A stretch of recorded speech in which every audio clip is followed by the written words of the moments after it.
Okay, we are recording. What kinds of content do you think would be appropriate for Facebook to block?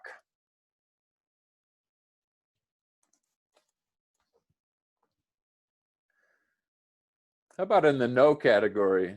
Freedom of speech allows users to post whatever they want. Why do you think freedom of speech would allow someone to post whatever they want on Facebook?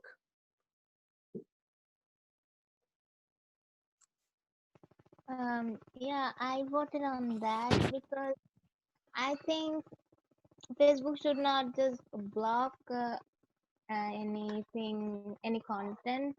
People should have their freedom of speech, but um, they can be more responsible about misinformation. Okay, what is misinformation? Mm, yeah, the informations that are not like um, verified, that are from not reliable sources. Excellent. I like the way you put that, that it's not verified as being true or doesn't have credible sources. So do you think they should block that kinds of stuff, or should they leave it up to their users to determine what is not a reliable source? Um, no, leaving it all the all of it up to users. I don't think they should warn us, because They, not all the users are like willing to verify everything they are getting. so sorry, did you say they should warn us or should not warn us? They should warn us. Okay, but they could still put it up there, just warn and say this is misinformation.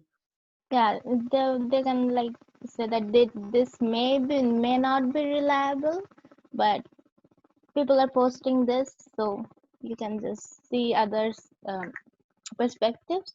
Excellent. Have you ever seen anything like that, Moriam, on social media, a warning?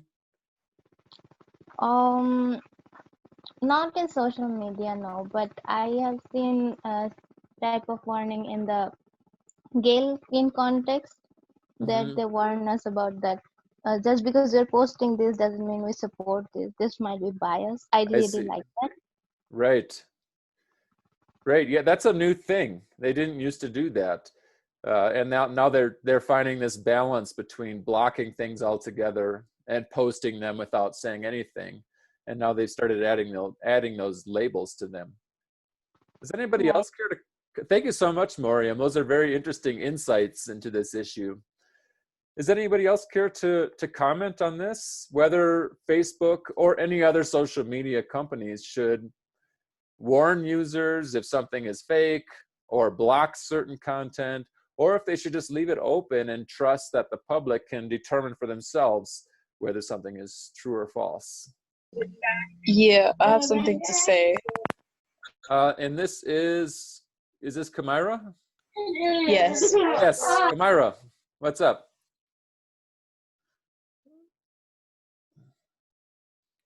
You're muted, Kamira. I know I had to unmute, I had to mute for a minute. Oh, okay, no problem. Yeah, I feel like, wait, I feel like Facebook, they be doing too much. What do you mean? Because they always want to block somebody. Block a person? Like, yes, they like block them. Have you experienced this? Yes, I'm always getting blocked for 30 Why, days, and I don't do for nothing. 30 days. Why are they blocking you? Can I ask? No, I don't know, but Mark is on top of everybody's case. Mark Zuckerberg you're talking about.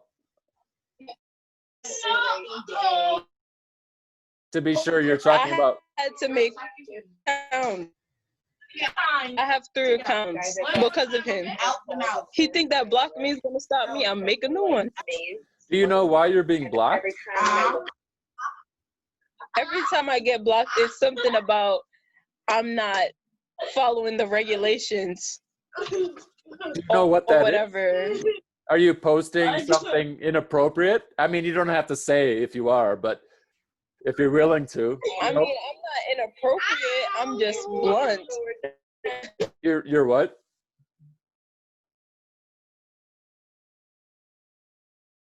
Not inappropriate. Sorry, I missed that. You're not inappropriate, but it's. I'm blunt. Oh, you're blunt. I see. Okay. Yeah. So they do have certain rules. So do you think that they should never block anybody or block any content, Kamira?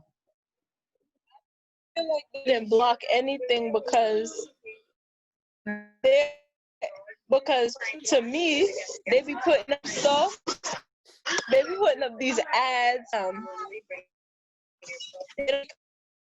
None of the biased stuff down, but they want to take down everybody else's stuff when they are opposed to their freedom of speech. I see. Okay. So I'm really glad you said that because it really gets to the heart of this debate.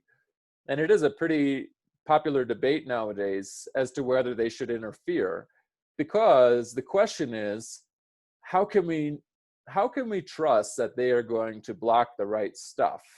How can we trust that they're not going to start blocking things to shape our perception?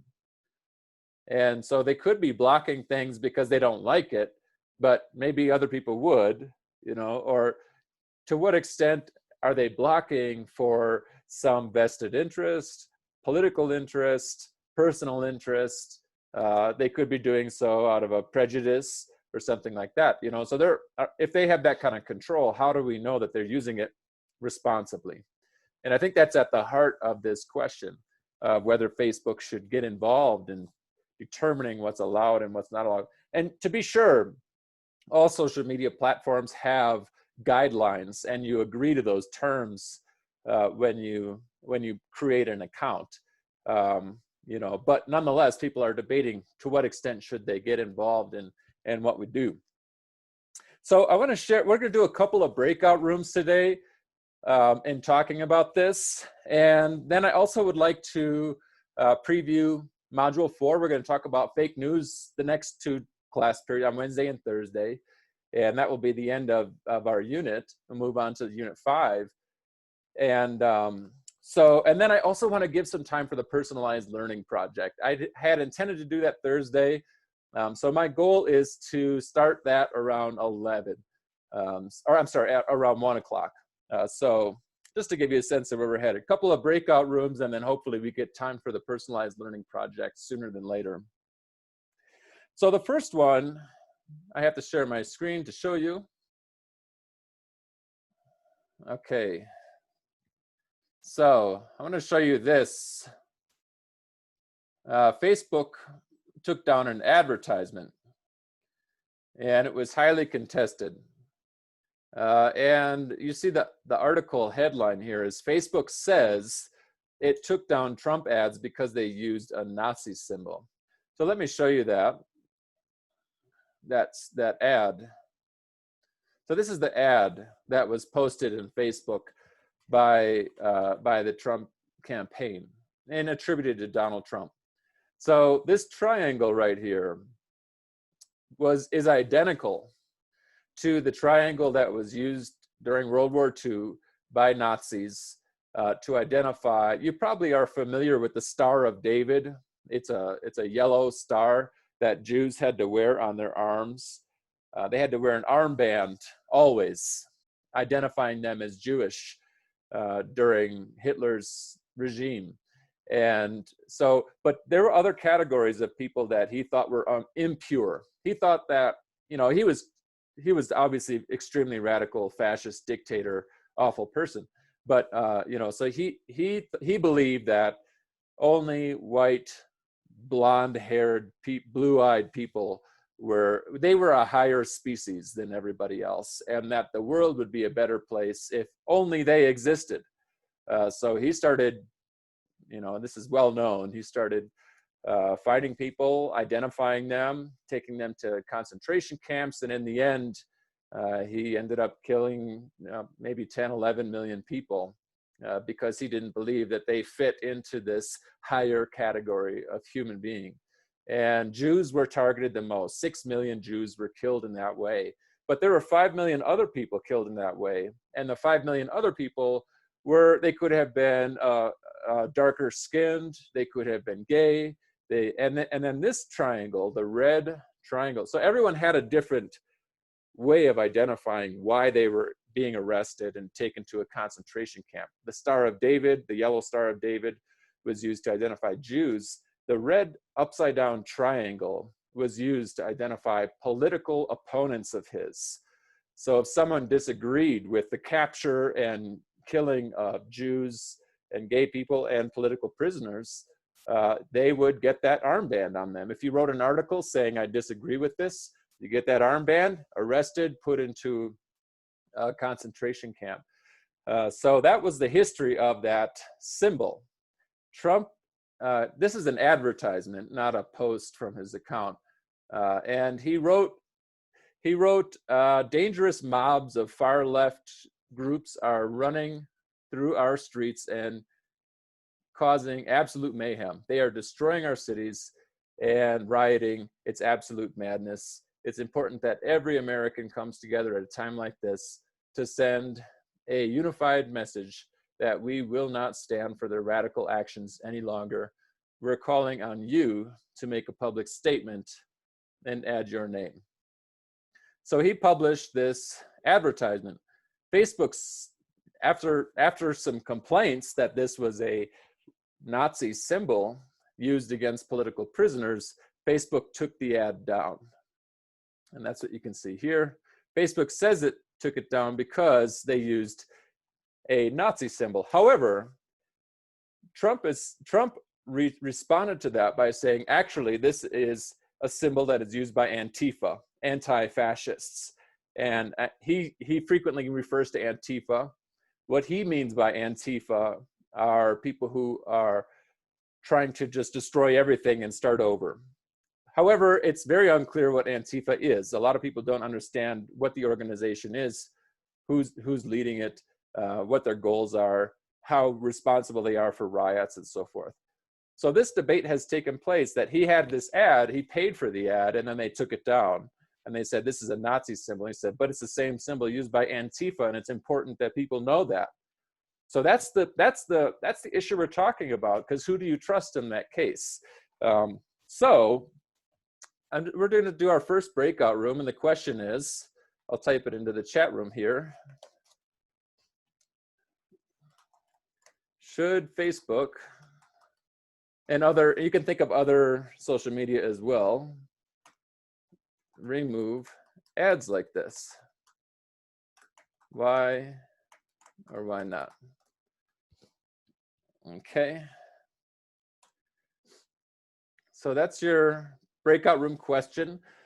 It'll remain in the chat room, so you should be able to find it later. But you can also take a screenshot or write it down, of course. Okay, so let's do 3 different rooms. And as usual, I'll just pop into them every once in a while to make sure everything's going okay.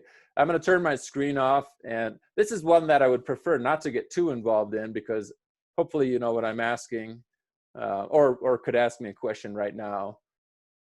Otherwise, I'll just pop in with my screen off and my volume off just to make sure everything's going okay. Okay, so you can go ahead and join your breakout room.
I'm kidding. Anyway, The Nazi one, they should remove that. But if it has a different meaning, no one's really gonna care because that's the infamous meaning. The most famous meaning is the Nazi. So just cancel that whole entire ad. I personally don't know how to answer that question. Like, it depends on what kind of ads too. You just can't take down an ad for putting a symbol or something like that. So I can't honestly say. I get it, but it's like, to me, it's just disrespectful for certain words. Like, how are you gonna let one guidelines go through if somebody curses, disrespectful, show that they're shooting people, those type of things? Like, even a symbol that might be disrespectful to some others, that doesn't meet the guidelines. Because when you actually take the time to read the guidelines for Facebook and Instagram, it says no nudity. But some people find a way to make it look like normal. An image, the same thing goes. It might be some rules apply that you can't go through with everything. So it's the same thing to me.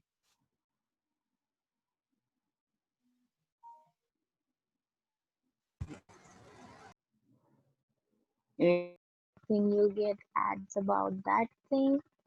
And I think then it's okay, but if it's being random and it will influence people, Mm-hmm. it may be a bad influence. So yeah, I agree with you. I get what you're talking about. I'm not sure even that much. What about Huiru? What did you?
Did I close the breakout rooms too soon? No, it was good enough time for me. Done. Okay, cool. And we could talk a little bit about it now as a group. So I want to introduce a term that has become very common in this debate, and that a phrase, I should say, arbiters of truth. I just typed it into the chat room, arbiters of truth. And basically, the meaning of that, arbiters of truth, is essentially the people who judge what is true and what is not. The ones who will say, this is the right thing, this is the wrong thing. And this term has become very popular because maybe a couple of years ago, Mark Zuckerberg, the CEO and founder of Facebook, he went before Congress because they were saying that he was allowing people to post fake news on there, and it was disrupting our government, and it was disrupting the public's perception of our government. And his response to that was he does not want to be the arbiter of truth. In other words, he doesn't want to be the one through whom truth flows, determining what goes on and what does not go on. However, he just removed that post. And so he removed that post, and there are a couple of other things. Let me share them with you. that have been removed. And Twitter has gotten involved in this as well. So there's this one, we looked at that one. Here's another one. Twitter temporarily blocked the Trump campaign altogether after it shared a video of the president spreading COVID-19 misinformation. And what he said was this one right here. The campaign tweeted a Fox News interview in which the president, Donald Trump, falsely claimed children were almost immune to the disease. And they blocked it because they thought it was dangerous to the public health, that families might see that and think their children are fine and they can go and live their lives. But actually some children have died from it. And more importantly, a lot of children get it and don't show symptoms. For some reason, children don't show a lot of symptoms. That doesn't mean they're immune. It means that they go home and they can give COVID to their families. So that's a very different thing. So Facebook chose to, or Twitter chose to block his account for a weekend after he did that. And here's another one where the video was blocked. This was posted to Facebook. He retweeted a video of some Florida, so that actually the video has been removed now. So you can find it on the web, of course. Oh, there's no picture of them. It's a group of people in an area called the Villages, which is a retirement community. And everybody had golf carts and Trump flags, and they were driving around waving the Trump flags from the golf carts. And he retweeted this video, but within the first few seconds of the video, one of the men in the golf cart raised his fist, and ironically, raised his fist in the air and said, "White power." And so the president had retweeted that. He later said he didn't really watch the video. He just saw supporters and posted it. So he didn't know that they said white power. Nonetheless, it was removed from Facebook. This actually was done, oh, this is Twitter right here. It was on Twitter and it was taken down and blocked from that account. So all of this stuff are examples of how Facebook and Twitter and other social media engines are becoming the arbiters of truth to some extent. So I'd like to know what you thought about that. What did you think about the idea that Facebook might block certain advertisements, or Twitter might block an account or block certain postings because they are suggesting that children are immune to the disease, or promoting, possibly promoting the capture of political enemies or the stopping of political enemies, that kind of thing. So at what point should social media get involved, or should they not get involved whatsoever? And I'm going to call on somebody. If you feel open to sharing what your group talked about, you can unmute yourself. I'll start with Nicole, if you're up for sharing.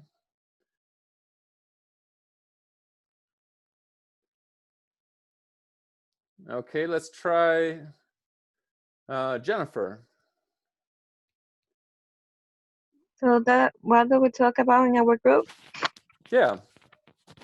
So for me and Tenzin, we didn't know about the ads because I don't use too much Facebook.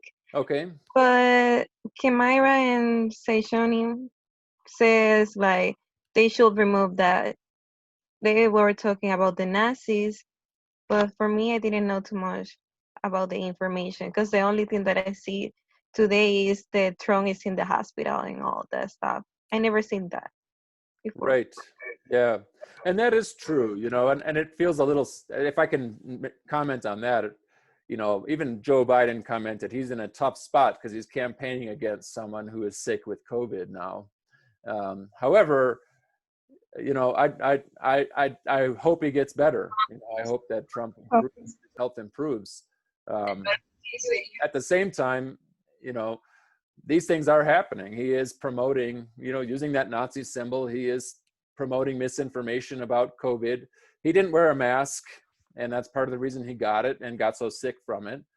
So this is it's right in the playing field. Actually, the fact that he got COVID was it was surprising because he's the president, but not surprising because he holds rallies and doesn't wear masks and tells people it's not that big of a deal.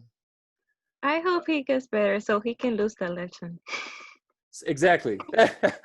I agree. Okay, so so Jennifer, do you have I mean, even if you don't know much about it, knowing that this triangle represents, was a symbol used during the Nazi regime against political prisoners, do you think Facebook should say, nope, no Nazi? Kamaira, I do see your hand. I can get you in a minute. Do you think Facebook should step in and say, nope, can't use that symbol, it has a bad past? No, You don't think they so? shouldn't promote it like.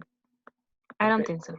Should they do anything? We talked about the other thing that some are doing is putting a little warning on there or something like that. Or should they just leave it be? No, they just like still to promote it. That's what I think. Like, I don't know how to explain it, but that's the thing. Like, they shouldn't. You think they should just leave it there? No. Oh, they should take it down. Yes. Okay, okay. And why is that? Because it's not. It's like it's not good. Like promote that is the past, and it's like bad. It's not good. Like people see that. That's what I think. Okay, great. Thank you. Let's see. Kamaira, did you still want to share? Oh, I was just gonna say I don't think that Trump has corona. Why don't you think that? Why do you think that? Because I feel like he's just doing it for attention.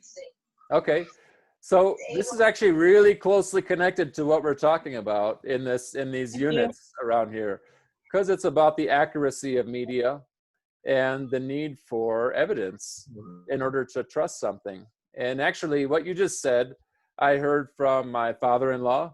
I also saw that the New York Times put an article in there, not saying that they don't believe that he has COVID, but saying that a lot of people do not believe that he has COVID because they don't trust him.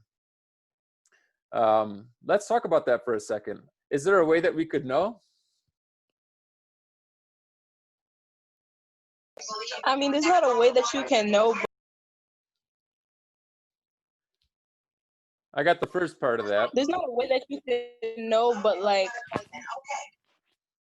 it's just like who he is as a person. Like, it's just he's you know, he.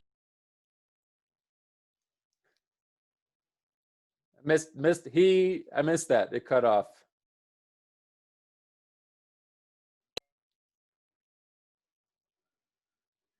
So you got cut off, Kamaira.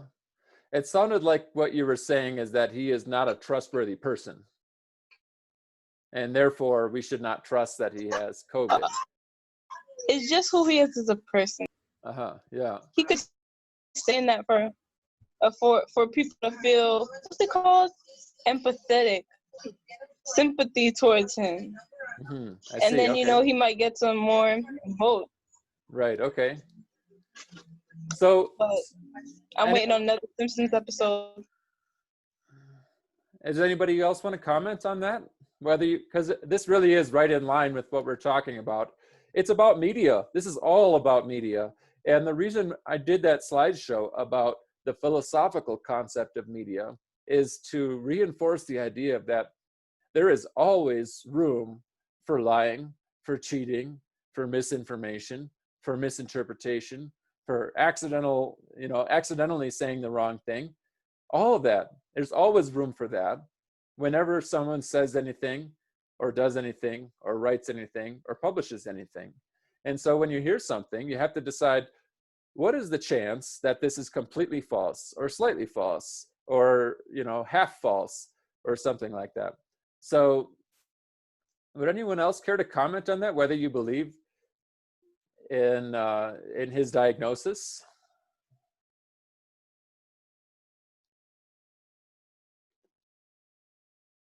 Or here's another way of saying it. Is there a way that you could feel confident that he has it or is lying about it?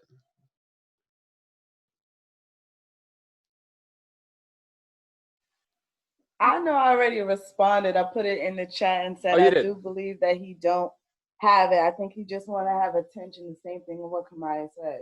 So you think he's lying? Yeah, because it's weird how now surprisingly you don't have it. Right when the last time when he was trying to become president around October, all craziness was happening at the same time during your campaign. Now you're trying to be quiet, surprisingly, and do the same type of trickery. I don't know. It just Okay. sounds a little off to me. Mm-hmm. I get that. Let me see what else is in the chat. Oh, Kamara, go ahead.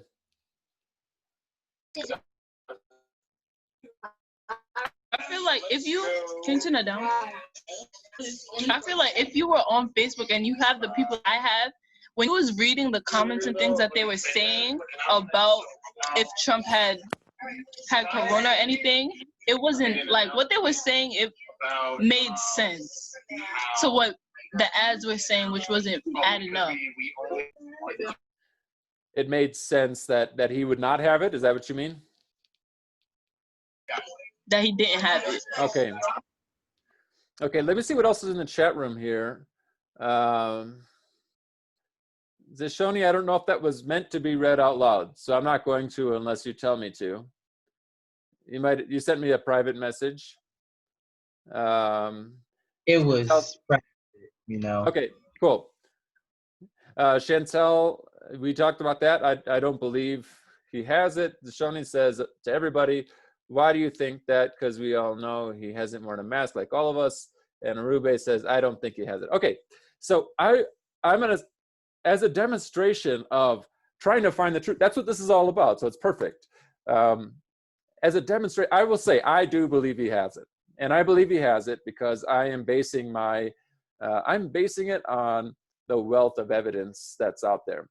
And I'm gonna share just a little bit of where I would go to find that information.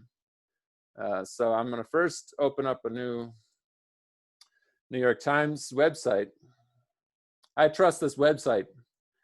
And so the first thing that strikes me, here they've given, this is very handy, I didn't realize that was up there, a list of the people who were at the event. There's one event, we actually talked about this. It was the event that was intended to welcome Judge Barrett as a nominee for the Supreme Court. So Judge Barrett was invited, and all of these people were invited to this event. And we did that study on Judge Barrett to find out who she was. And now she's officially been nominated. And they had this party, and there's pictures of the party, and that's where it spread. It was a super spreader event. And if you look at the top, these are all the people who tested positive since then. So and then these are the people who tested negative. So if Trump does not have it, but all of these people do, then we'd have to figure out where they got it, because what we know is all of those people were at that event, including Chris Christie, the former governor of New Jersey, who is now in the hospital, and he's a heavy man, and so he's in the at-risk category. So the fact that all of these people tested positive at the same party, every single person who tested positive from that party increased my belief that this is an actual thing. Also, you have to consider the fact that there have been, throughout Trump's presidency, dozens of people who have left his administration saying, I can't work with this because something wrong is going on. And I would think somebody would have called it out. Right now, when you look at the number of people who are saying, yes, he has it, it's 20, 30, 40 people who are in the environment, aware of the environment, aware of what's going on, and they're all saying the same thing, that he has it. What they're not being honest about is how sick he is. There have been lots of conflicting accounts as to how sick he is. So then also the fact that the New York Times has researched it, and they believe it's true. NPR, as you know, I also trust, they have researched it, and they are finding that the COVID crisis is more and more people at the White House are testing positive. So it's not just Trump, it's his administration. If you look at this list of people, this is his wife, This is his senior advisor. I don't know who that is. This is another senior advisor. This is another advisor, former governor. This is a Republican senator, another Republican senator. She's the chair of his campaign. I don't know who that guy is. I think he might be, oh no, she's the chair of the Republican National Committee. He might be he's the chair of the campaign, and she's maybe another senior advisor. And all of these people were at that event, and all of them got COVID. So to me, it's a question of probability. Do I know for sure? No. But all of that evidence increases my belief that this is true. NPR also has found the same evidence that the New York Times has found. How about the Wall Street Journal? The doctors offer mixed signals. Yes, everybody agrees on that. But White House press secretary just tested positive.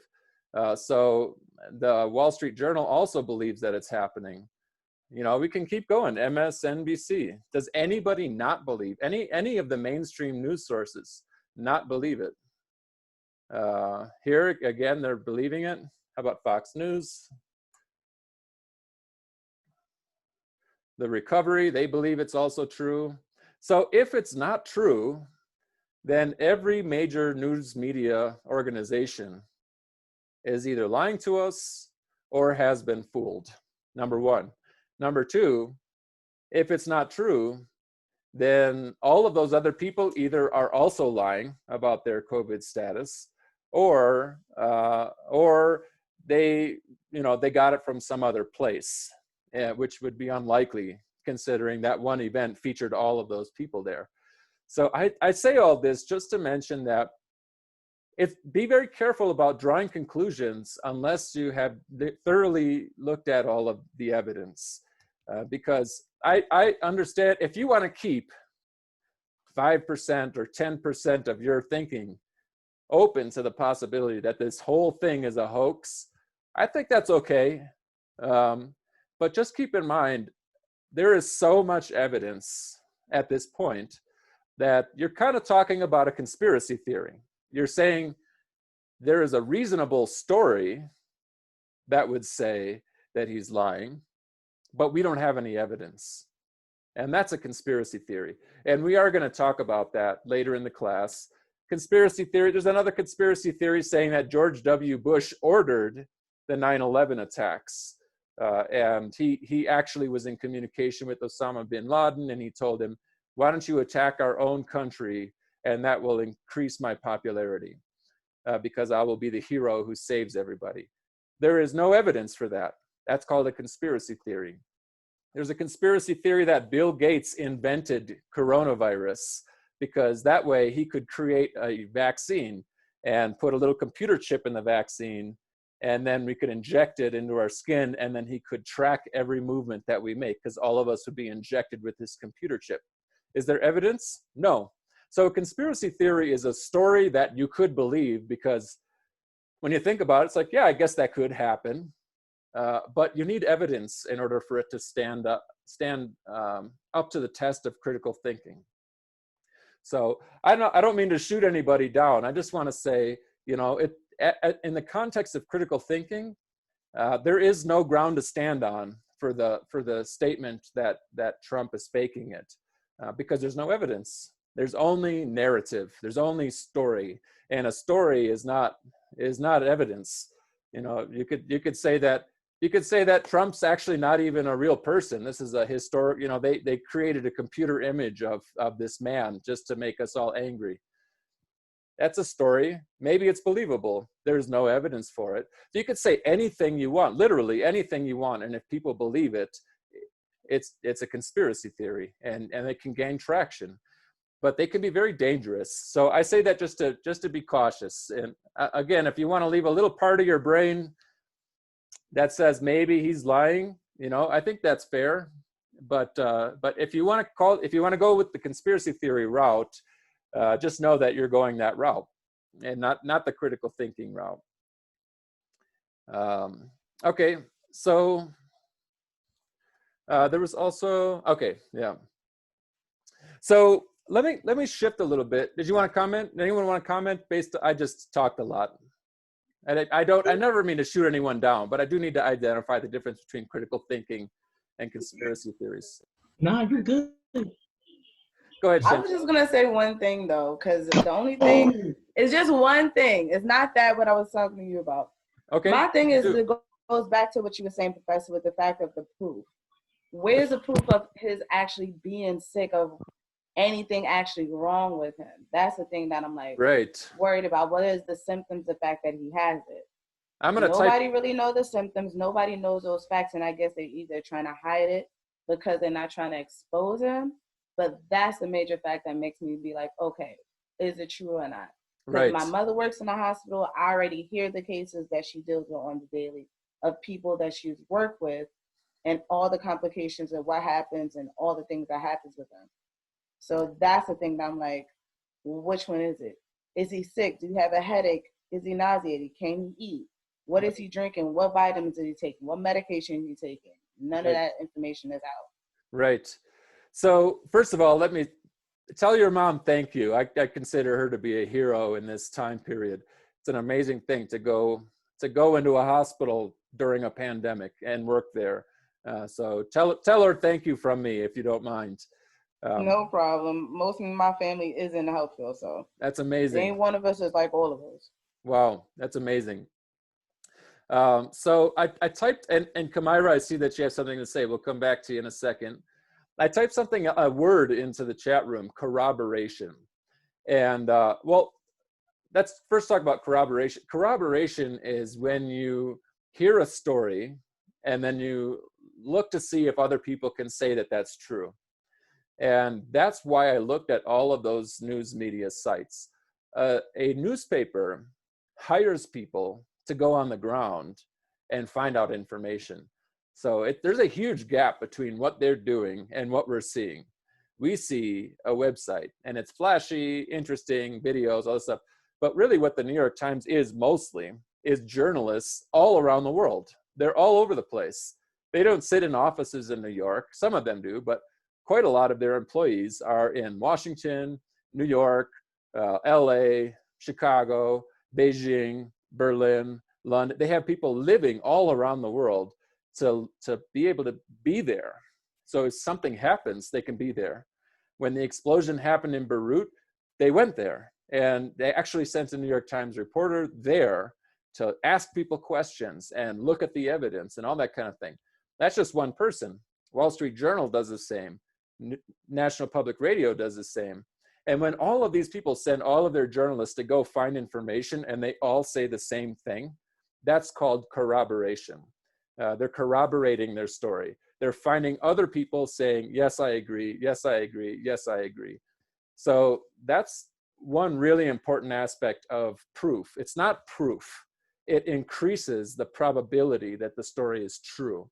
Because the more people who say, yes, I saw that, the more likely it is to be true. Doesn't mean it is true, because they could all be lying. But then it's a huge conspiracy theory that not only is the government lying to us, but so is the New York Times, the Wall Street Journal, National Public Radio, Fox News, MSNBC, CNN, every major news source out there. All of them are all lying, and they're all in this big conspiracy to deceive the American public. And I suppose that is possible, but that's the part that lacks the most truth, the most evidence. So the second thing is they do actually have a list of the drugs that he has taken, and they include some pretty, they include drugs that belie, in other words, they keep saying that he's doing well and he should be released soon. But then every once in a while, a doctor tells us about a drug he just received, and they're drugs that are only used for patients who are in a severe situation. So the American public, that's where a lot of the questioning is. And you saw that both on the New York Times and on the Wall Street Journal. We don't know. Is he sick? Is he fine? Is he coming home today? Is he going to die? We don't know. We have no idea, because they're telling us two different stories. So that's where there is no corroboration, because there's no information about how he's actually doing. They're trying to keep that story tightly controlled. So I do get what you're saying. But again, the level of conspiracy theory that we're talking about here, Trump not having COVID, is like the greatest conspiracy theory of our lifetime. And yes, that is possible, but I would say it's less than 1% possible. And that's why I'm choosing to believe that it is true. Kamira, what would you like to say?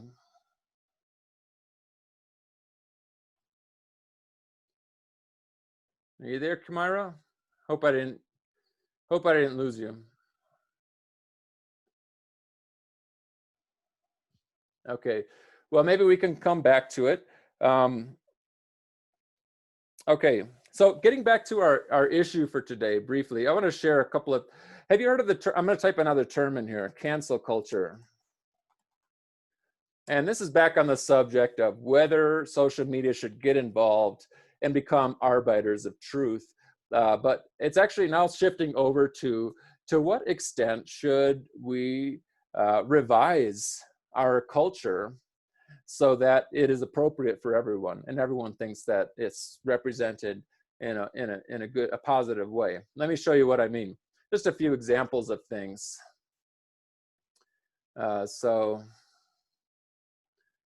Okay, so we saw this. Here's one example. This is Uncle Ben's Rice. You may know of the company. What you may not know is that a lot of people think it's racist. Let me see if I can zoom in. There's Uncle Ben right up there.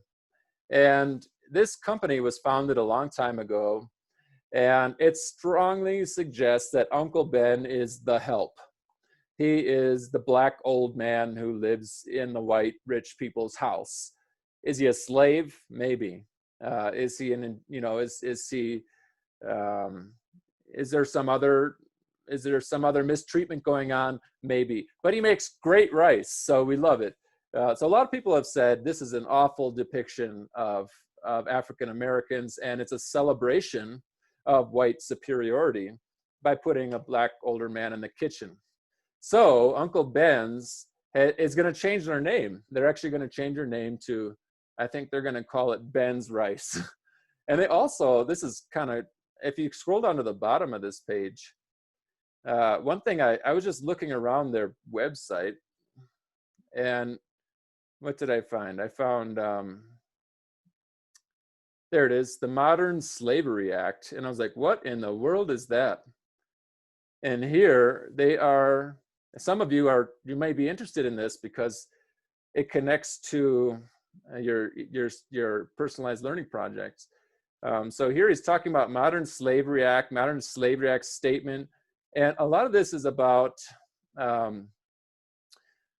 human trafficking right here, modern slavery, human trafficking. So it's interesting. So number one, if you're doing your project on human trafficking or child trafficking, you may want to look into Uncle Ben's Rice and like their role in trying to stop it. But notice that what they are trying to do is reverse the perception that they are racist, that they are celebrating the enslavement of Uncle Ben while the white people can eat his delicious rice. So that's one aspect of cancel culture, that they are changing their name and promoting a cause that is against human trafficking. Another example, this one's even more classic, is Aunt Jemima. I'll zoom in here as well. She doesn't look much, I mean, she's now just the female version of Uncle Ben. She makes delicious syrup.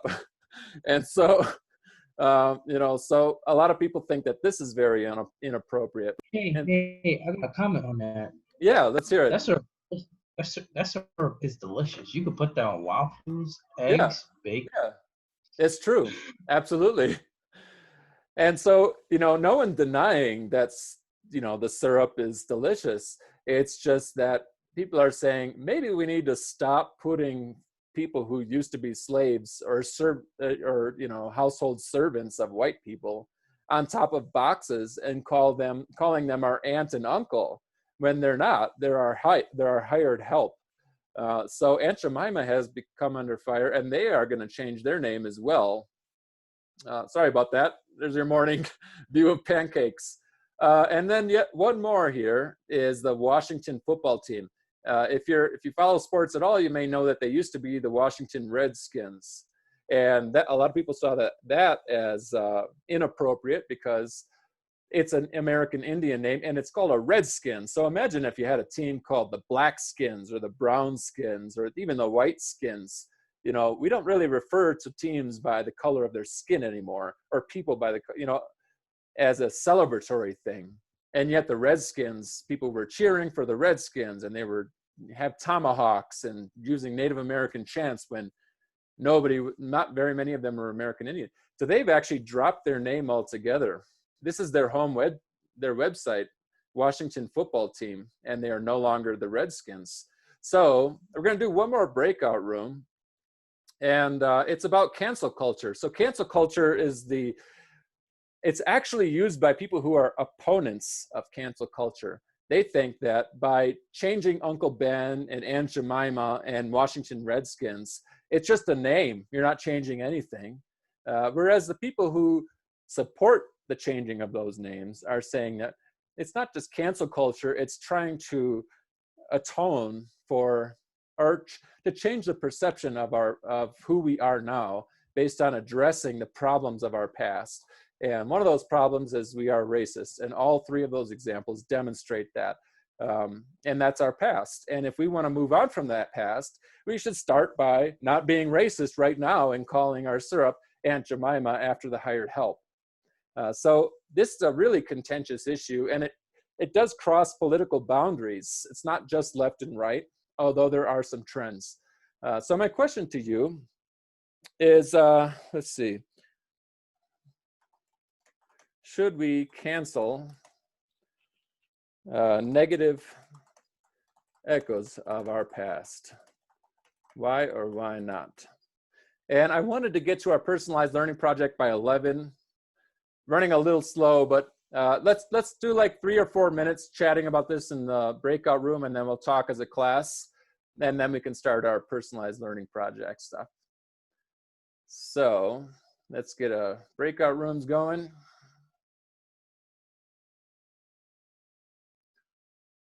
Okay. You can join your breakout room. Professor, can you send us the question? Oh, I didn't send it. You're right. I typed it. There it is.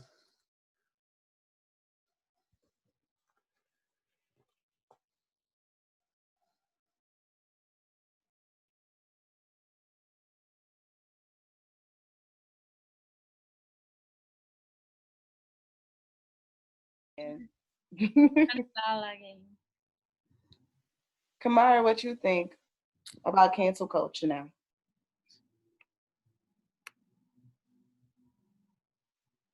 Kamara, you there?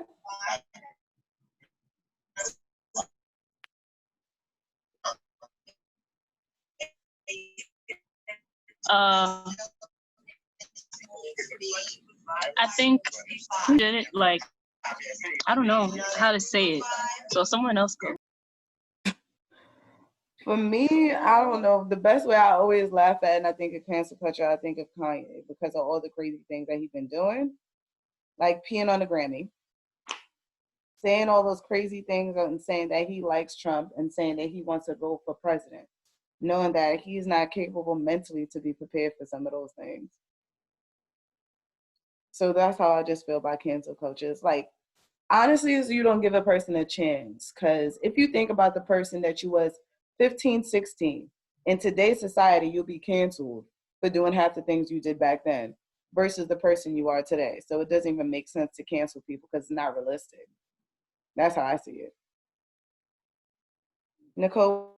I think we shouldn't keep the meaning of what, but the thing is that if we change the name, right, and if we changed it, right, it's still gonna be the same meaning. They're still gonna have that same a stigma on it. So for me, there's no reason of changing the name. And if you're still gonna have that racism stigma and you're still gonna have that, then changing a name is not gonna make a difference for me. Changing a name is not gonna do anything. You have to change everything. It's like me saying, oh, I'm gonna be like, you know how people say in the beginning of the year, new me, new year, new me, but you're not changing anything to be a new you. So why? So you can't be a new you if you're not changing anything to do that. So if you're just gonna change your name and you're not gonna change anything that goes, any racial thing that's gonna go by it, then there's no sense.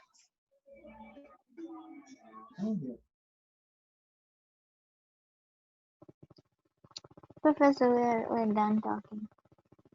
Okay, sounds good. We'll reconnect in a moment.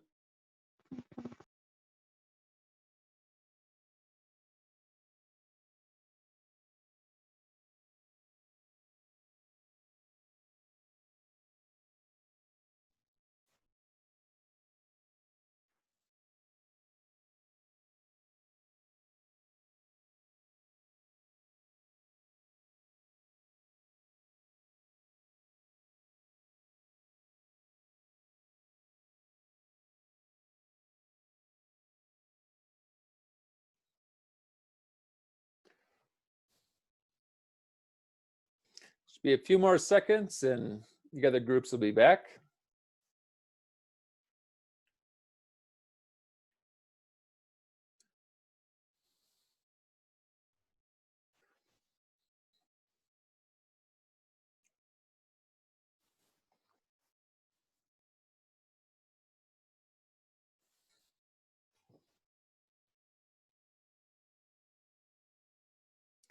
Okay, welcome back, everybody. I heard some really interesting stuff. Okay, we're all back. So, yeah, I heard some really interesting stuff. I was wondering, Mary, would you be willing to share your perspective? Sure. Go ahead. I believe that, like I was talking to my group, that that it doesn't make sense changing the name if they're not going to actually change what it means, or what the stigma means to it. If they're just gonna change the name, it's not gonna change the actual, like the example that I was explaining was when there's a new year, everybody kept on saying new me, new year, new me. But if you don't change yourself, you're not gonna be a new you. You're just saying new you, but you're not changing anything to be a new you. Mm-hmm. So you're just the same person. So if you change the name of like Aunt Jemima, you're gonna change the name. It's not gonna change the person or the stigma that it has on it. So it doesn't make sense to change the name. Great, that's a very interesting way of looking at it. Thank you. And Chantel, would you be willing to share? Damn, why every time I gotta get caught? Because your voice is lovely and we want to hear your details. I also just happened to catch what you said. And I know you had some thoughts on it. So basically what I was saying was, for cancel culture, I don't like that statement of a word, because honestly, if you think about the person that you was when you was like 15, 16, 13 years old, would you cancel that person yourself? That's the perfect way to explain it to me, because I wouldn't. Half the stuff that I was doing as a little girl, running around cutting school, that's canceling myself. Mm-hmm. But obviously I grew up and got older and I changed. It's what I do with that, my own self, as a person that I am today. The same thing goes for the statues, like what Kamara was saying, the statues and stuff that we had that was passed, is what to do with that. Same thing like what Mary was saying. So if we change the name to it, what is it going to bring? What is it going to do? Mm-hmm. Just like how we have slavery back in the day, how is that going to help us today? Okay. We don't have no money coming from that. All the hard work that was in the statues, all the hard work on the grass that was in Georgia, all those landfills, what we getting from it? We're not getting nothing. So that's how I see it. Yeah, and I saw some connection between what you and Mary were talking about, that it sounds like you want more than a name. If you want to change something, not just the name. That's exactly how I see it. If you make it your business say cancel culture, actually make a reason for it. Okay. Like what Kamara is saying, the fact of the Gucci thing. everyone canceled Gucci. And what happened after that? Everyone started wearing it right back to normal like it was nothing. Thank you. And Tenzin, do you have any comments on this? I didn't actually hear what you said, so I'm not sure. But I thought I haven't heard from you today, so would you be? Oh yeah, I also didn't got time to share in the group as well. So my idea was same as what the rest of my friends had told. So for example, if I go to the grocery store and if I found the Aunt Jemina, right? Jemima Yeah. pancake tub, I won't say like right away. I won't say, oh, that's racism. I won't. Right. Yeah. And I'll buy that, right? But if we change the name, it would give me the idea of the racism. So I don't want that idea to explore. So that's my idea.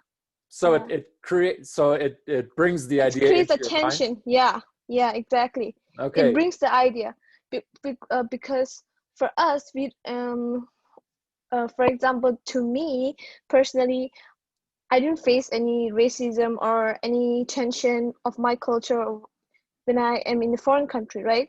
Mm-hmm. So I don't know about the racism stuff. So Mm-hmm. if the name changed into something, it will give me the idea somehow, right?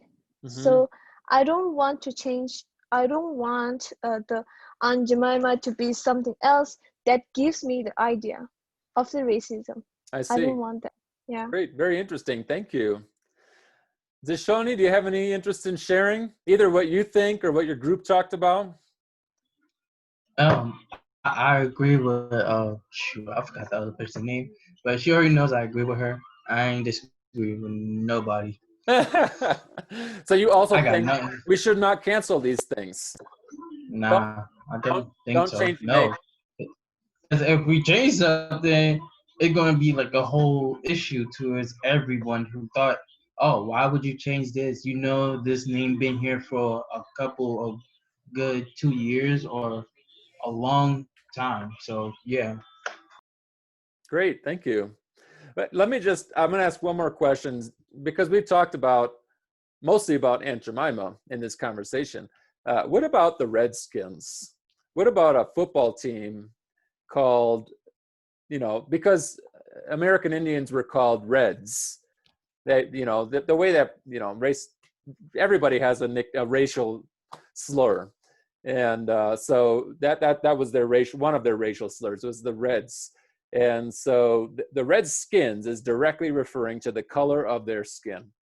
Do you think that is a name that professional football should continue to use? Or do you think that is an appropriate example of, this is going too far, we should change that to something that is not blatantly racist? And this is for anybody who cares to share. Is it Shoni? I think they should change it. They should change that one. So why that one, but not Aunt Jemima or Uncle Ben?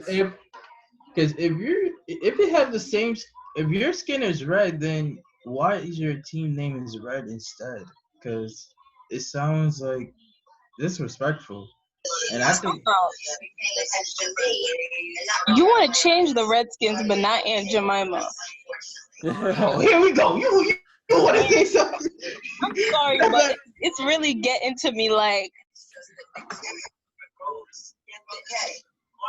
okay, you're not gonna change Aunt Jemima, and she was a slave, but you're gonna change the Pilgrims. I mean, not the Pilgrims. What are they called? The Indians? American Indians. Yes. It never gave. Just change both of them. No, you gotta change one. Can't choose both. I mean, Both of them at Jemima, the she's same the time? bro and whatever. Like, she's the bro and whatever. But for her decency, her past, just change it.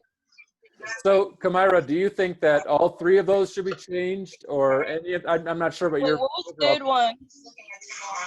Uncle Ben, Aunt Jemima, and the Redskins. I don't know who Uncle Ben is. He's like he's just an older black man who makes delicious rice. He's not living anymore, but he's the representative on their box. Oh, well, you should change him too. I don't know about his past, but I never ate his rice. You could change him. So you're in favor of changing the names of things that mean- people find to be offensive. Yeah. Okay. Because I mean, they went through a lot to get their names on them boxes, but it's like not really. It's like, yeah, they made it and whatever, but still, their They- past is terrible. Well, to be sure, Like, they didn't make the Benji was rice. terrible.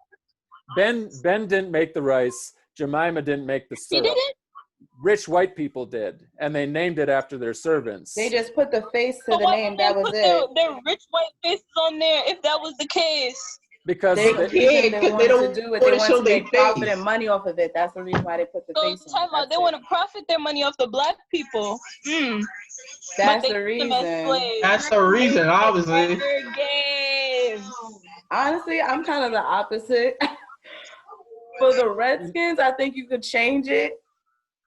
Aunt Jemima and Uncle Ben, you could leave it. okay. And the only reason why I said you could leave it is profitable to give them the money for it. Okay. That's how I feel. Give them the money, the family members, whoever is the face of the brand, because everybody know their face to it. Give their family members money from it. Let it continue a brand and let them continue living their life. The Lord knows exactly what's going on with their life. Seriously. Okay. The Redskins, there's no family, no name, no nothing. We don't know who was the reason where this name came from out of nowhere. Y'all could just simply change that name. Exactly. But you think so? So you think the Redskins in particular? Why that? Why that one? Why should we change the Redskins? Because it's disrespectful to the whole culture. Okay. That's the reason why I say that. If Okay. it's like Aunt Jemima, it's disrespectful to the family member who worked, I see. and they're not even profiting any money off of it. Okay. So you don't And same take thing personal goes for offense Uncle to Ben. that. They're not getting no money off of it. They're just the face to it. Okay. So as a black woman, you do not. I'm assuming you identify as a black woman. Is that true? Right. You don't take offense, Aunt Jemima. It's offensive because I know the story and I heard about the story, but Yeah. it's more disrespectful for the fact that they use the face to it. Because if you check the history, they just literally put a face to it and was like, okay, she will work. Mm-hmm. That's the disrespectful part to the family members who worked hard. She promoted, she took the picture. And she only probably in the end, right now to this day, the family member probably only got 300 to it. After how many years of the white people profiting from it? Mm-hmm. That's disrespectful. Okay. Yeah, and I think the reason I asked you, Chantel, is because, when it comes to those kinds of things, I find it most useful to just ask people who might be offended, because they might, it might be a representation of them in some way, and it might be a representation that they don't want, such as, Redskins is a great example, because maybe American Indians don't want to be a mascot for a football team that has no American Indians on it. So it's kind of, we aren't getting into it, but there are a lot of interesting articles where you can read perspectives of people who are American Indians on their views on the term Redskins. Some of them strongly oppose it. Some of them are like, I don't even know about football. I don't even know. I don't care. They can do whatever they want. That's not in my world. And so it's kind of interesting to just ask people and find out, are you offended by this? Because sometimes people change things because they assume others are offended by it. What I'm finding out today is a lot of people are not offended by Uncle Ben's or Aunt Jemima, and a lot of people in our class identify as black, but people are offended, concerned about the term Redskins, and I'm not sure that anybody here identifies as an American Indian. That's a useful way to go. Mary? I think while we're just talking about it, I'm just realizing that I feel like I'm mostly not offended about Aunt Jemima or Uncle Ben. It's because I grew up with it and I see it so much, and I feel like because I saw it so much, it's a part of my life, and it don't affect me that much because I guess I'm a stigma to it. Is that the right word? And I feel like for me, going in the store and seeing Aunt Jemima, I see somebody like me that's out there, and that's even though when I was younger, I didn't know who was there, but I didn't know I didn't know it was these big white men that was making all the money. Right. I only saw a black woman on a pancake and see somebody like me and was just like, oh my mom, I want this one because this is the only thing that looks like me. So so as looking at it as a young girl, I really didn't see anything wrong with it. But now looking at it as an older person, I'm saying, okay, this is the reason why, because there's so many, because there's white people out there that's putting this out there, you know, and it's not big, powerful black women or black men that's doing this by themselves. It's white men, you know. Then you look at it that way. That's why I said, if you're going to change the name, you should change everything about it. That's why I said that. But when it comes to the white skins, I'm not the white skins, I'm sorry, the redskins, I said you should change it because I think that you should change it because it's not showing anything like there's literally just called the redskins, like, you know, and it's, I don't know, like, it's just not anything like as a young kid seeing that, if I was American Indian, I would be like, but that's anything to me to see anything that I should be proud of, you know? Right. Well, very well explained. Thank you, Mary. That's a great perspective. A wonderful conversation. It's gone longer than I wanted it. I wanted to start the PLP earlier, but I love when we have a good conversation. I think that's really the heart of this class, is just talking about stuff like this. So thank you, everyone who contributed. And I know we didn't hear from Arube or Huiru. If I missed you, sorry about that. And hopefully next time we'll be able to get a chance to hear your perspective. But I do want to give you a chance to work on the personalized learning project and also just to share where we are in the class right now. So let's go back to our website. So this is module 3 we're talking about. So we had a reading guide for this article right here. And in this article, what happened, this is another aspect of cancel culture. 400 advertisers, and a lot of them were huge advertisers, boycotted Facebook and stopped advertising on their site for a period of time because they were concerned about the content that was on there, in particular fake news and advertisements from the Trump administration that were misinformation or inciting violence or celebrating white power, that kind of stuff. So this is 400 advertisers, and you'll recognize a lot of them, a lot of the company names, all decided that they were going to cancel Facebook for a period of time and make them suffer financially in the hopes that they would rethink their stance on interfering with misinformation and fake news. So that's your assignment there. And then you can take a look at this article here, just click on it and you'll see it's just interesting news to look through, and how people are interpreting Facebook's removal of hateful Trump advertisements. So take a look at those. And then this part right here, again, you don't have anything to turn in right now. This is just where you should be if you're on pace with the personalized learning project. And I know not everyone is, but that's where you should have your mind. That's kind of the goal right now, that you are reading and annotating. You've already done your works cited and you've already evaluated your sources, and now you're reading and annotating your articles. I also put directions in here about what I'm expecting out of your summaries. So we'll work on that in just a moment, but let me show you the next module. So it's now available. It's called What is Fake News Part 1. And you've got a reading, viewing, listening guide right here. And so, and then there's this article, and then this is what the reading, viewing, listening guide is mostly about. This, you're gonna need to take some time on this. It's a 3-part video series, and overall it's about an hour long. So you have to watch the 3 episodes and and answer the questions as you go. Just note that there's 3 different ones. Part one, and you can click down here, part 2, and part 3.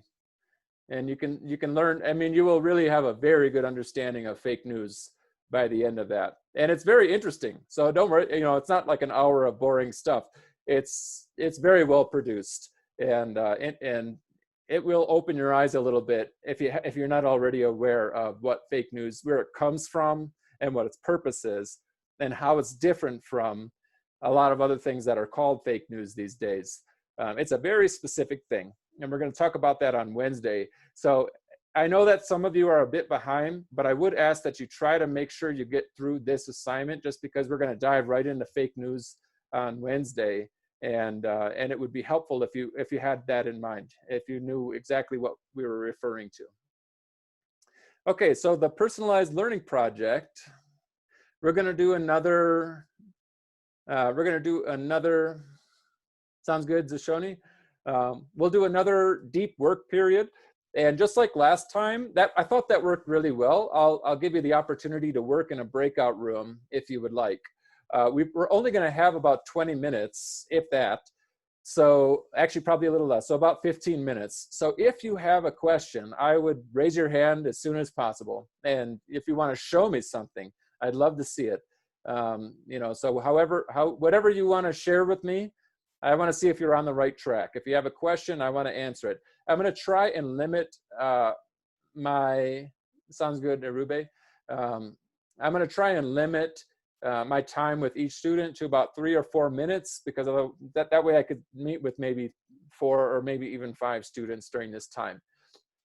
So feel free to ask questions, but let me first ask you, if you want to work in your own room or with a group, just write that in the chat room right now, and I can create breakout rooms for anyone who wants to work on their own or with a group. So if you have a partner, just tell me you and your partner's name, and I'll create a breakout room for the 2 of you.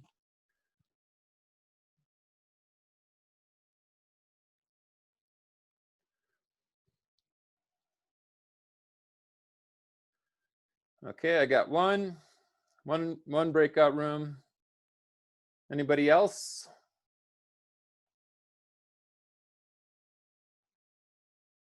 Yeah. Okay. I'm gonna make just 2 rooms then. Anybody, last chance? And again, you can have your own breakout room if you don't want to be distracted.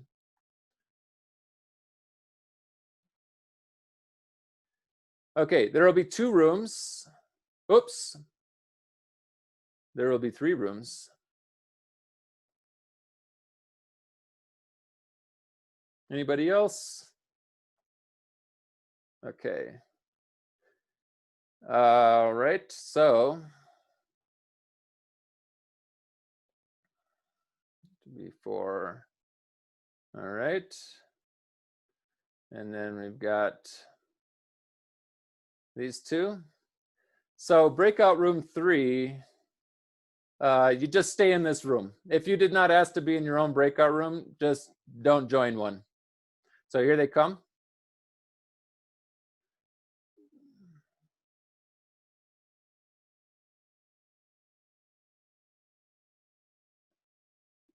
Just waiting on Zashoni. There we go. Okay, so everybody in the room here, this is just the common room. You can ask me questions here. If you don't want to hear other people talking, you can just mute it, and I will reconnect with you about 5 minutes before class ends, so you might want to unmute it then. Otherwise, so I'll just take questions one at a time if you have them. First one's going to be Moriam. So, Professor, about the Unit 3, the source evaluation of the last 2 articles, I asked you that I had an article that does not have an author. Yep. So you asked me to do that later, but I didn't understand yet. What am I supposed to do there? To evaluate the organization? In the step 1, what should I do there? You could, you know what, if you can if now that we have done the organization evaluations, if you want, you can just follow those directions instead of the source evaluation guide. You know what I mean? So I'm not gonna do the source evaluation, but the organization one, and Yes, the same thing that you did for Fox News, CNN, and MSNBC. okay, that 4 questions answered. Yeah, Oh, okay, thank you. you're welcome. Anybody else have a question at this moment? Otherwise, I'm going to go check in the other rooms. I have one. Sure. I have one of my sources is a video from TED Talk. Okay. And in the summary, you want the quotes. So do I put like the number of where the quotes are, or can I just write what he said in like the summary? You don't actually want to use quotes. And we're going to talk about that probably next week. Maybe we'll get a chance Wednesday or Thursday, but it might end up being next week. But when you write your summary, you want to use, I'm going to type it in here. Kamara, let's see, I can try that. Hold on, let me see real quick.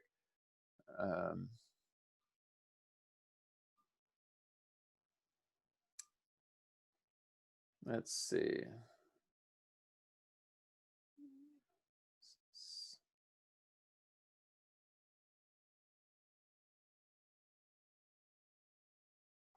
I think, there you go, Kamara. You should be able to. Okay. Oh, I see. You want to go, okay. Well, then you want to go here. Oh, she's gone. Okay, sorry about that, Mary. You wanted to know how you should represent a quote, right? Yes. So you want to stick with paraphrasing. So let me type that in. Oops. There we go. Paraphrase. That's the skill that you want to practice, and we're going to talk about that when we talk about the summaries. And basically, what that means is you hear someone say something, and then you put it in your own words. And you need to make sure that if they use a very specific word, that that you don't use that word and you use your own. Everything is written in your own words. And it's a tricky skill to learn, and that's why we'll practice it in class. So what you really should do is then identify the places that you want to paraphrase, not the places that you want to quote. And then when you go to write your summary, you're looking at 5 to 7 sentences. So you're actually going to have to eliminate some things or combine some things so that you can paraphrase and get all the ideas that you think are most important, and you leave out all of the ideas that you don't think are in that level of importance, that 5 to 7 sentences. But then everything will be written in your own words. Okay. Have you seen the transcripts on TED Talks? No. So when you go to if you go to YouTube, you can't view it. But if you go to the actual TED Talks site, and you can just type in the name and title of the lecture and then TED.com. And then you can go to the actual site. And directly below the video, there's a button that says transcript. And when you click that, you can see the whole thing written out for you. So okay. that makes it a little easier when you're summarizing. Okay, thank you. You're welcome. Okay, any other questions before I depart? Okay, just a reminder, this is intended to be a quiet work session, so please don't feel awkward if it's silent in here. You're all just working quietly on your own projects. Not that you have to be silent, but you also shouldn't feel awkward if no one's talking. So I'll be back.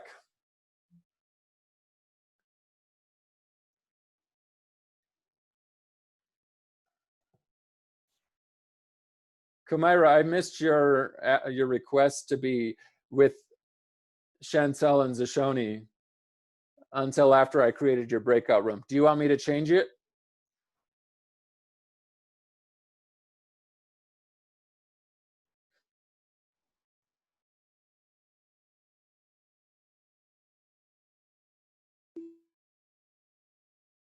Yes. Yes? Okay, cool. So let's see. Never done this before. Oh, here we go. Move to breakout room 2. Now look at her.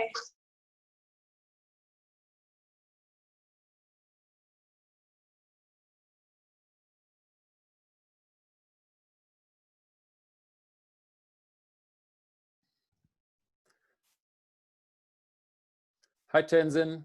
I'm just popping in to see if you have any questions.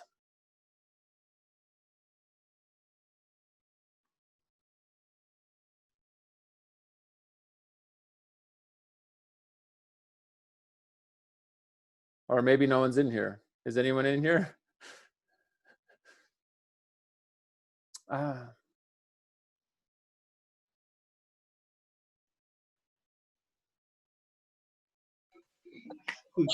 Yes. Hi, Hello. Professor. hi. Everything going okay here? Just popping in to see. Yes, we was talking about the bit of Trump being a liar and how he said all these words. It's like it's just crazy. The thing Can- that I Mr. mentioned is the fact that Professor? if this would have been flipped and Hillary actually won, how this would have played out. It's Is- only 131. Say that again, Chantel.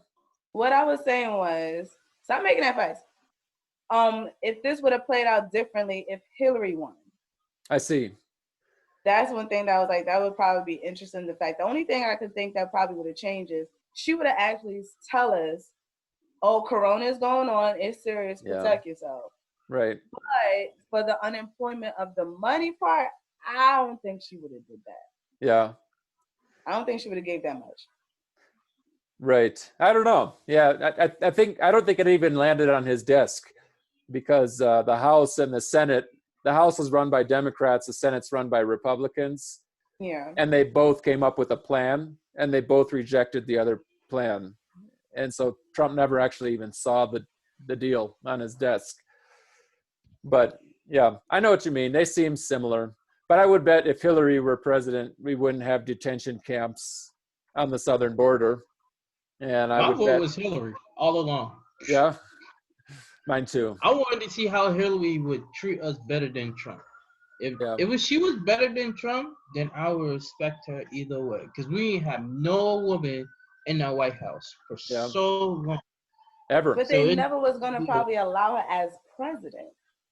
That is like a power trip. I don't think they would probably allow that. I don't know if the world is ready for that. We already got Obama, and that Yeah. was already hard enough.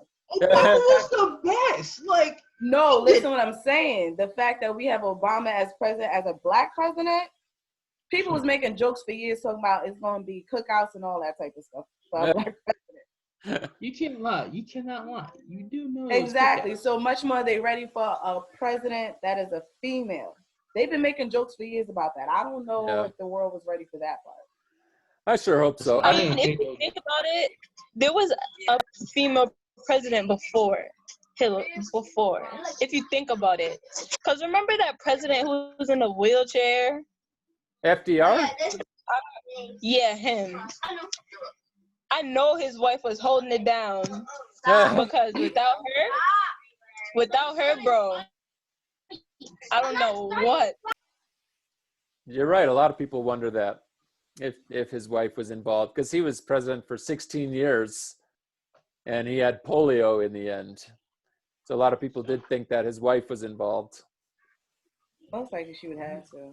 So can I ask, does anyone have any questions about the personalized learning project?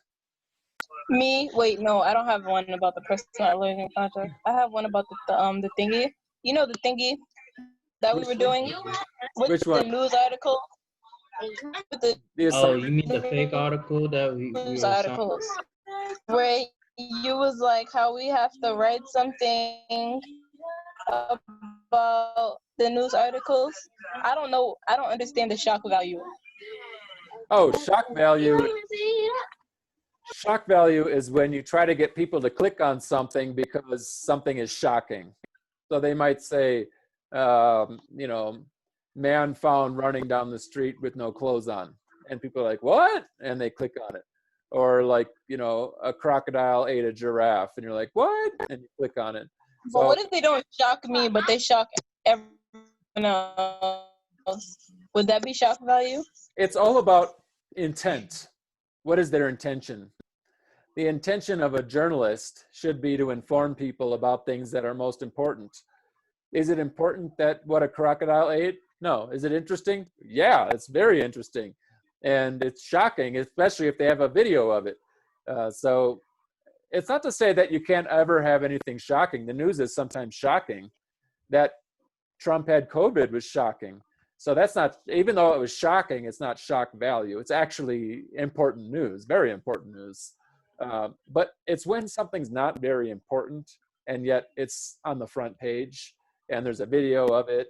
You know, you find stuff like that on Fox News, especially. They have a lot of shock value stuff.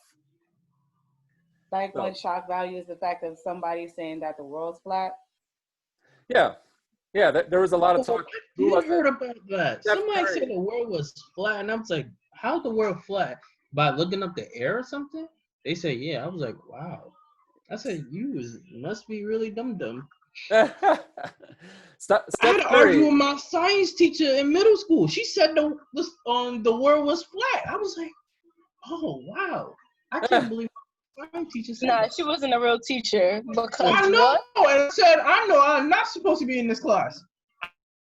Left the heck out that classroom. I was like, all right, change my schedule. I ain't about to deal with this.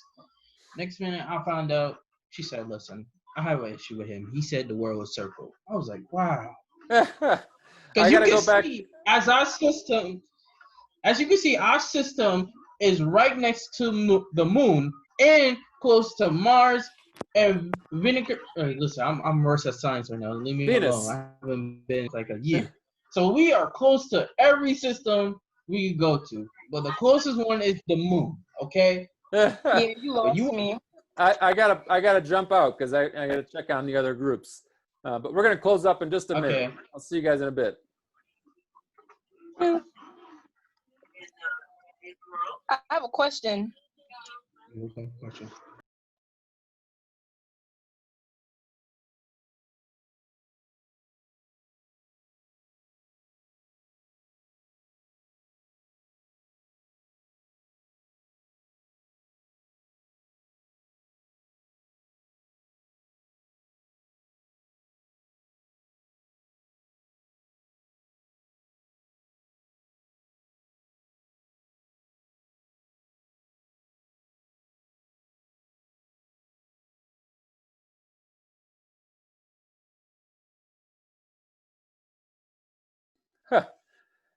Sorry, I was just talking to you with my mute button on. Does anyone have a last question before we wrap up?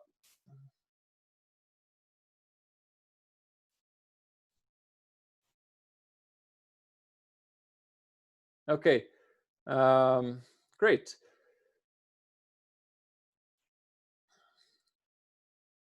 Okay, I have to say I'm a little concerned that nobody's asking questions because they're either confused or not sure what we're supposed to be doing. Is that the case? Is there confusion about what these sessions are about, these deep work sessions?